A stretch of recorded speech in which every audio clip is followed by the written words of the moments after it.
Estamos iniciando mais um vídeo aqui no canal e vocês vão ver esse vídeo do Flamengo falando tudo sobre o time.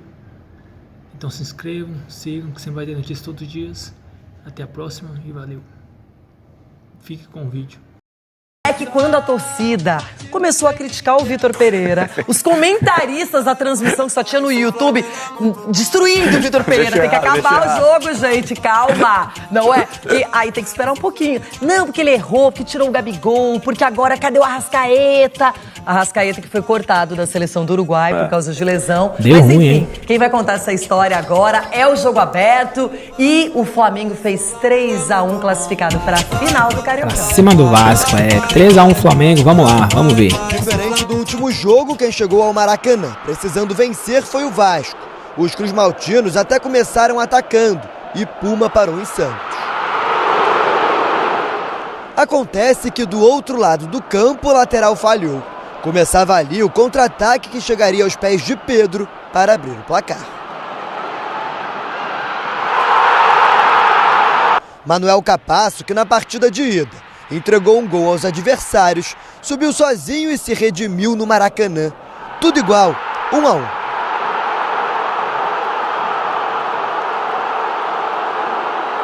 Andrei ainda teve a chance de colocar o Vasco na frente. O Flamengo respondia com jogadas trabalhadas, de pé em pé. Gabi chutou fraco. Arrascaeta soltou a bomba, Léo Jardim defendeu. Quem ainda divide opiniões é Pedro Raul. O atacante é o artilheiro dos cruzmaltinos no ano, mas ainda não se firmou. No primeiro tempo, só finalizou uma vez para fora e logo no início da etapa final foi substituído e vaiado pelo torcedor. A saída do Pedro foi porque eu senti o Pedro muito cansado.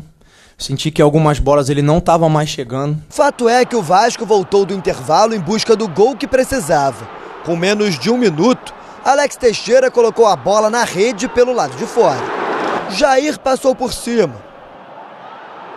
Arrascaeta até diminuiu a pressão do rival com essa cobrança de falta.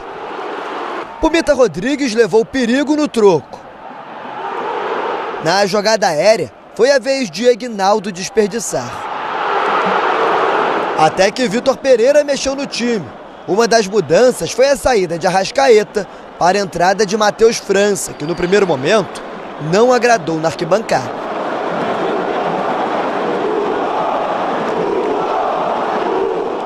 Arrascaeta sentiu durante a semana,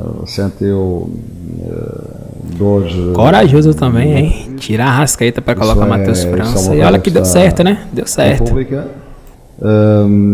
Teve em dúvida para o jogo, fez exame. Por ser uma meia-final, arriscamos um bocadinho.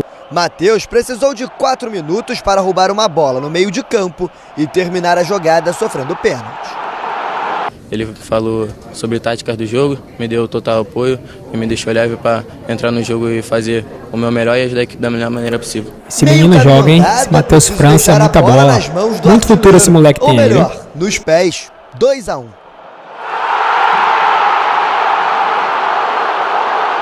Matheus França, que entrou para mudar o jogo, ainda teve a chance de fazer o dele. Andrei parou em Santos. Até que o dono da noite mostrou que não vive apenas de gols, mas que também pode ser garçom. Na cobrança rápida, Pedro achou Ayrton Lucas, que com categoria carimbou a vaga para a final. Fim de jogo, 3-1 Flamengo. Ayrton Lucas também, viu? Muito mérito. Jogadorzaço aí, viu? Ótima contratação feita pelo Flamengo. Joga demais, demais. Mais uma final. Uma vitória para dar respiro ao trabalho de Vitor Pereira. Classificado à final do Campeonato Carioca, o Flamengo terá contra o Fluminense a 5ª possibilidade de título nesse início de temporada. A expectativa dos rubro-negros é que o final seja diferente dos anteriores. Não foi um jogo tão conseguido, mas fizemos 3 golos. E neste tipo de jogo a eliminar, tem que se ganhar o resultado. O resultado era o mais importante e estamos na final. Já o Vasco, com 2 eliminações em 4 dias, rasgou parte do calendário. O cruzmaltino terá quase um mês sem jogos até a estreia do Campeonato Brasileiro. Então, nesse recorte curto, eu entendo a frustração do torcedor, entendo a nossa frustração também, a gente também está muito chateado. Enquanto o Barbieri aproveita o tempo para acertar o time, Vitor Pereira já pode começar a pensar na decisão contra o Fluminense. O último jogo que jogamos contra eles, vi um jogo muito competitivo, um jogo entre duas equipas fortes que se conhecem muito bem. Bom, e agora a gente vai comentar, então, Boa. Esse Vasco 1, Flamengo 3, Flamengo classificado. Não foi tão simples assim quanto olhar para o placar e pensar, nossa, 3-1, Flamengo no segundo tempo é que resolveu ter vantagem. Esse terceiro gol do Ayrton Lucas que mostramos ali, num passe do Pedro, o Pedro foi inteligente, né? Porque ele cobra rápido a falta, que aconteceu a falta, ele cobra rápido. E aí o Ayrton Lucas me surpreendeu, porque já era na reta final, já estava nos acréscimos já. Eu estava acertando o placar de 2-1. Estava acertando, Leirão? Aí eu tô sempre quase. Ele mostrou ali, né, que está bem preparado fisicamente, né? O zagueiro do Vasco não conseguiu acompanhar, ele faz o terceiro gol. Um segundo tempo melhor da equipe do Vasco, ocupando mais o campo. Acho que até as alterações, quando a gente fala da crítica ali dos comentaristas da transmissão, porque chama atenção quando ele tira o Gabigol. Ele tirou o Gabigol cedo. Exato. Eu achei que ele ia esperar mais para tirar o Gabigol. Que ele tem tirado o Gabigol, tem tirado o Arrascaeta. Aí a gente acorda hoje de manhã vendo a notícia do Arrascaeta com um problema mais uma vez de pubis. Óbvio que o torcedor, quando está em loco, quando ele está ali acompanhando o jogo, ele quer ver os melhores jogadores em campo. O treinador tem que tomar a decisão ali no calor, muitas vezes no calor da partida. O Vitor acabou tirando o Arrascaeta, acabou tirando o Pedro.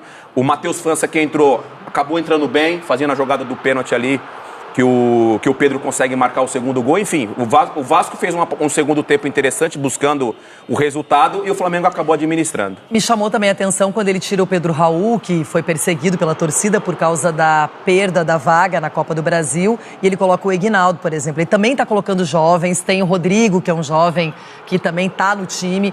O Barbieri está tentando buscar soluções, provavelmente o Vasco ainda vai contratar mais, eu imagino. Agora só tem o Campeonato Brasileiro, ou seja, até o final da temporada, o Vasco tem apenas 38 jogos para resolver a sua vida. Já o Flamengo vem de uma pressão enorme, especialmente o Vitor Pereira, porque perdeu todas as oportunidades de títulos e desde o começo do ano foram várias, mas agora está na final do Carioca, mais uma, hein? Vai enfrentar Mais uma final, hein? Mais uma! Mas pelo menos chegou, hein? essa é diferente, eu acho que o Vasco vinha também empolgado, motivado, e o Flamengo, acho que o mais importante é dar tempo para o Vitor Pereira organizar a equipe, mas vai pegar um Fluminense que passou por cima do Volta Redonda, perdeu o primeiro jogo, mas fez 7-0, e aí já dá para projetar também esse confronto entre Fluminense e Flamengo. Se o Fluminense não administrasse o resultado, ele podia ter metido mais. Foi um jogo avassalador do Fluminense. Foi um jogo atípico. Um jogo atípico, porque assim, não é sempre que você assiste um jogo e o resultado é um de 7-0.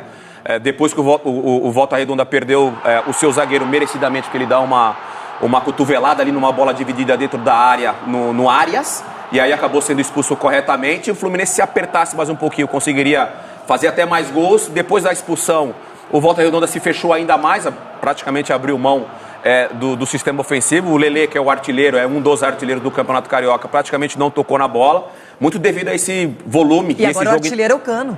Com 13 gols, né? Com 13 Cano gols. é o artilheiro do campeonato. 13 gols. Então, assim, é muito... o jeito do Fluminense jogar, esse toque de bola, a movimentação dos jogadores, é muito atrativo para quem acompanha o jogo. E um 7-0 com contundência, com excelência. Bom, a imagem do Vasco não jogou mal, não dá para dizer que foi uma partida ruim do Vasco, mas o Flamengo conseguiu no segundo tempo, depois das alterações, vejam só, conseguiu encontrar um caminho e ele deixou, por exemplo, o Davi Luiz, que já estava amarelado, muita gente imaginou que ele tiraria, não é? Recuou um pouquinho o Thiago Maia. O Vitor Pereira está começando a conhecer mais o elenco, começando a mexer mais da rodagem e a gente vai acompanhar esse trabalho até onde durar, né, Dedê? Até onde durar. Ele deu uma corrigida ali, a hora que ele botou o Léo Pereira, né? Aí ele volta a colocar o... Aí